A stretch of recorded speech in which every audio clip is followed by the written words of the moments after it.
تبارك الذي نزل الفرقان على عبده ليكون للعالمين نذيرا. ایک اللہ والا جانتا ہے، آپ عالم ہیں. اللہ والا کیا ہے؟ جو عالم ہوتا ہے اور گناہوں سے بچتا ہے اس کو اللہ والا کہتے ہیں. بس اس کے سر پہ سینگ نہیں ہوتے، کوئی خاص علامات کچھ بھی نہیں ہوتے، وہ عام انسان ہوتا ہے. عام انسان ہوتا ہے. لوگ کہتے ہیں ہمیں اللہ والا کوئی ملتا ہی نہیں ہے. میں نے کہا اپنے مسجد کے امام صاحب. جہاں کس علاقے میں رہتے ہیں؟ کہنے فلاں علاقے میں رہتا ہوں. میں نے کہا مسجد کے امام صاحب. کہنے ہاں وہ تو ہیں لیکن کو اللہ والا ہونا چاہیے. میں نے کہا اچھا. میں نے کہا وہ جو ہے وہ امام صاحب وہ کوئی گناہ کبیرہ کرتے ہیں؟ شراب پیتے ہیں، جوا کھیلتے ہیں، زنا کرتے ہیں، سود کھاتے ہیں؟ نہیں کہنا نعوذ باللہ نعوذ باللہ. 5 وقت نماز پڑھاتے ہیں، کوئی گناہ تو نہیں، کوئی خلاف سنت کام تو نہیں کرتے؟ نہیں کرتے. میں نے کہا وہ اللہ والا ہے. اب دیکھیں آپ کو کتنے اللہ والے نظر آ جائیں. بہت اللہ والے ہیں. چلو مولانا شفیع تھانوی رحمۃ اللہ علیہ کے پاس ایک بندہ چلا گیا. 3 دن رہا حضرت تھانوی رحمۃ اللہ علیہ کے پاس. آتے جاتے تھے لوگ، ان کی خانقاہ تھی. تو 3 دن رہا تو 3 دن بعد وہ جب واپس جانے لگا تو مولانا شفیع تھانوی صاحب نے پوچھا کہ آپ آئے تھے 3 دن یہاں رہے ہیں، کس لیے آئے تھے؟ اب جا بھی رہے ہیں.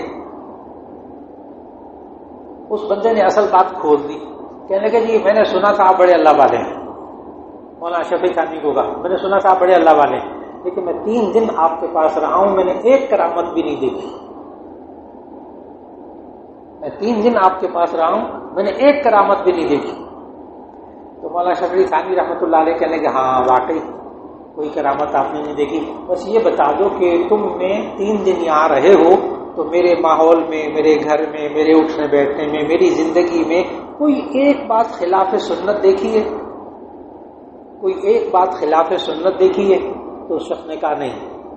تو حضرت تھانوی رحمۃ اللہ نے فرمایا کہ یہ اس وقت دنیا کی سب سے بڑی کرامت ہے. یہ دنیا کی سب سے بڑی کرامت. تو اس لیے اپنے قرب و جوار پہ دیکھیے، اپنے عزیز و قارب. اور یہ بھی میں عرض کر دوں، اللہ والے ہونے کے لیے عالم ہونا بھی ضروری نہیں، مولانا صاحب ہونا بھی ضروری نہیں. مولانا صاحب ہونا بھی ضروری نہیں، یہ بھی بتا دوں. اور امام اور خطیب ہونا بھی ضروری نہیں.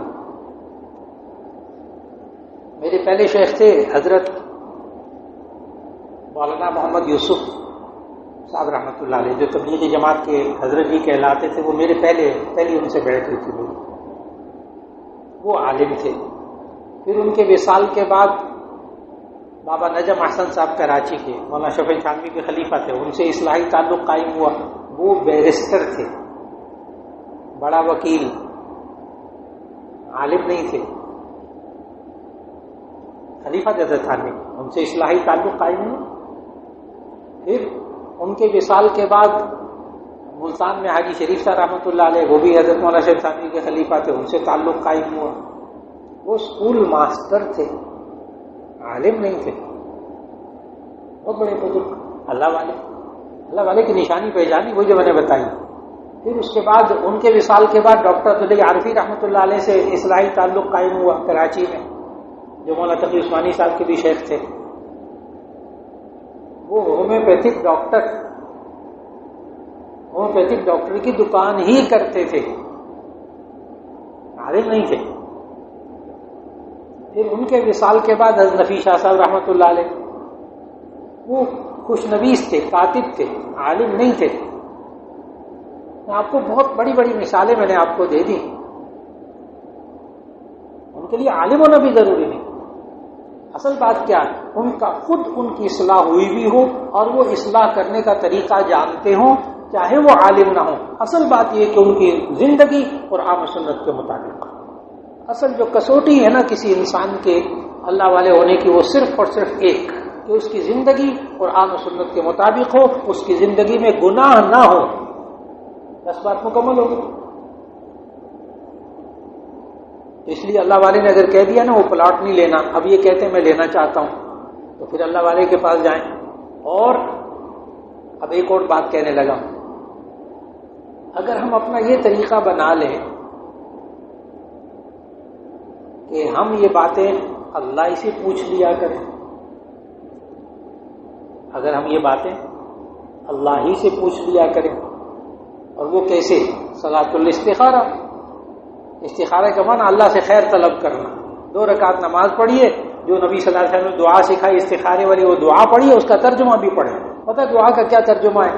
دعا کا ترجمہ ہے اے اللہ تو جانتا ہے میں نہیں جانتا، اے اللہ تو علم رکھتا ہے میں نہیں علم رکھتا، تجھے قدرت ہے مجھے قدرت نہیں ہے، اے اللہ اگر اس کام میں خیر ہے تو میرے لیے آسان کر دے، اگر مشکل ہے تو مجھے بچا لے. یہ بخاری ترمذی مسلم میں جو دعا آئی استخارے کی، اس کا میں نے ترجمہ عرض کیا ہے. تو اللہ سے خیر طلب کر لیں. اللہ دل میں ڈالے کہ ہاں یہ کام کر لو، آپ کر لیجئے. اور اللہ نے دل میں ڈالا نہیں یہ کام غلط کام ہے، اس میں دوسرے کا حق مارا جائے گا، اس میں گناہ ہوگا، اس میں نقصان، نہیں دل کرا نہ کرے. تو استخارہ موجود. آپ اللہ سے خیر طلب کر لیں، انشاءاللہ اس میں خیر ہوگی ضرور.